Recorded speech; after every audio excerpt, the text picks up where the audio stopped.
தரிசனம் தந்தவர் மறவா, தாங்கியே நடத்திட மறவா. தரிசனம் தந்தவர் மறவா, தாங்கியே நடத்திட மறவா. எப்பக்கம் நெருக்கங்கள் உனை சூழ்ந்திட்டாலும் எலியாவின் தேவன் உன்னை மறவா.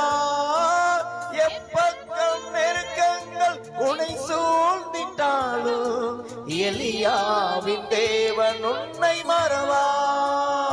மறவா இயேசு மறவா. ஆமென். உன்னை ஒரு இமை பொழுதிலும் மறவா. இயேசு மறவா, உன்னை உருவாக்கிய இயேசு மறவா.